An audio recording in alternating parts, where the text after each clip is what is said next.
Oke, halo semuanya. Kembali lagi bersama saya Tari di tugas pertama dari praktik pemrograman berbasis web. Nah, untuk kali ini mari kita cek dulu soalnya ya. Soalnya ini diminta untuk membuat aplikasi website sederhana untuk pemesanan bahan ajar di universitas terbuka yang dilakukan oleh UT daerah. Nah, pada tugas ini mahasiswa berfokus pada proses pada front end tanpa menggunakan back end dahulu. Atau jadi sudah diberikan ya ininya datanya itu sudah ada di sini, data.js. Saya udah buka di ini adalah data dari dosen atau data dari kumpulan tugasnya. Nah, lalu diminta lagi untuk membuat halaman login, halaman dashboard, menu, lalu menu biasa untuk buat ini ya tracking, lalu juga informasi stok bahan ajar. Ada juga contoh-contohnya. Nah, lalu saya sudah membuat ya halaman login. Kita buka di VS Code. Ini ada halaman login. Login itu saya masukin ke indeks. Ya, saya masukin ke indeks HTML. Lalu dengan ininya kita buka aja ya hasilnya.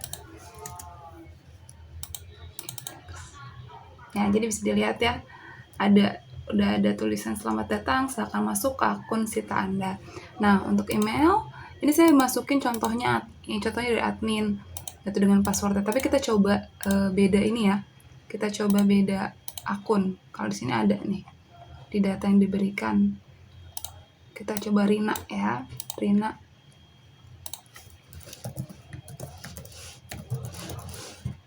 Passwordnya Rina 123. Oke, udah bisa ya. Tapi kalau misalnya mau coba lagi, kita bisa coba lewat admin@ut.ac.id, passwordnya admin 123. Nah, tapi kalau misalnya password kita salah nih, kan tadi admin ya harusnya. Kita coba ADM aja. Login, sudah ada pemberitahuan bahwa email atau password yang Anda masukkan salah. Udah ada notifikasinya. Udah oke. Kan ini.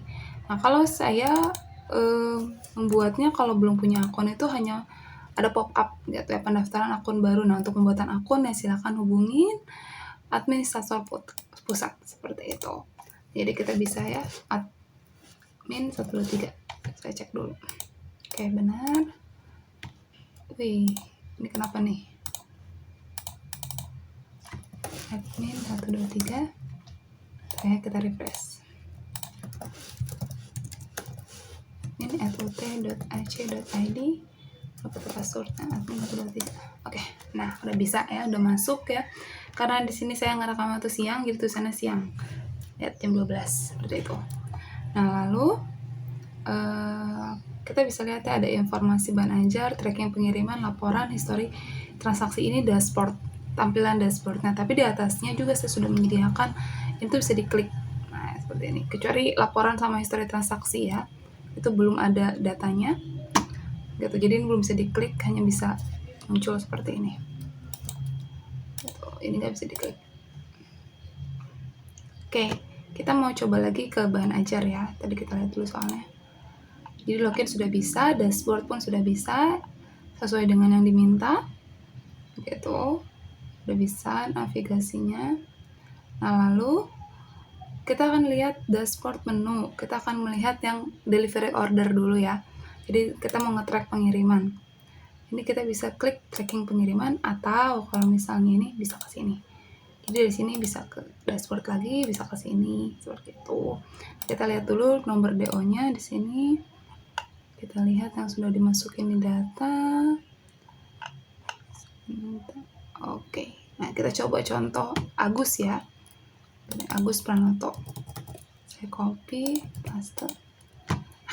Sudah muncul ya, Agus Pranoto ini statusnya sudah dikirim seperti itu, dan ekspedisinya Pos Indonesia, tanggal kirim, jenis paket, dan juga total pembayaran seperti itu. Nah, lalu misal soal contoh lainnya, soal selanjutnya adalah stok bahan ajar ya, untuk menampilkan data bahan ajar. Contohnya ada seperti ini, dan juga bisa dilihat lagi sih datanya. Bentar ya. Data bahan ajar.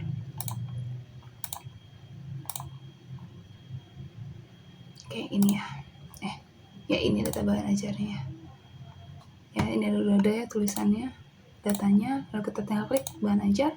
Nah ini udah ada daftar stok bahan ajar, nomor sampulnya, kodenya, judul, stok, kode lokasi, dan juga edisi, seperti itu. Nah tapi ini kalau mau nambah stok baru udah bisa, cuman kita tambahin yang MSIN 4309, judulnya adalah pemrograman berbasis web. Jumlah stoknya saya tulis 100, edisi pertama 0 JKT 1. Tuh, ini sudah bisa disimpan stok. Sorry, ini belum diisi. Oke. Simpan stok, udah ada notifikasi, kita keluar. Ini muncul, cuman saya memang belum menambahkan fitur untuk menambahkan sampul gitu. Jadi ini buat yang lainnya gitu. Jadi udah bisa masuk ya. Nah, saya akan menjelaskan dari sisi JavaScript-nya. Kalau tadi yang stok gitu. Nah, ini saya sudah codingnya seperti ini gitu. Ini ada stylenya, lalu ada pemanggilan ke HTML lainnya untuk bagian paling atas.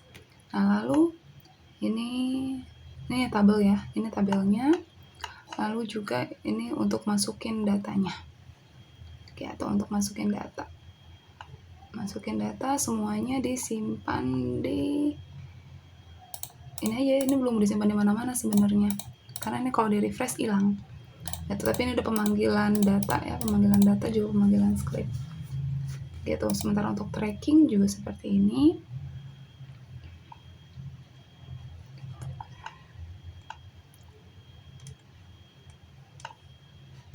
Saya banyak menggunakan div class. Gitu. Data sudah jelas di sini. Untuk data image saya manggil ya dari webs ini ya, dari folder saya. Folder saya ini bisa dilihat folder saya. Ada juga folder CSS, image sama JS. Nah, image masuk lagi karena dari data dari dosen ada 2 folder yang macOS atau image-nya, ambil yang dari image-nya. Gitu. Jadi harus di address ya alamatnya. Seperti itu.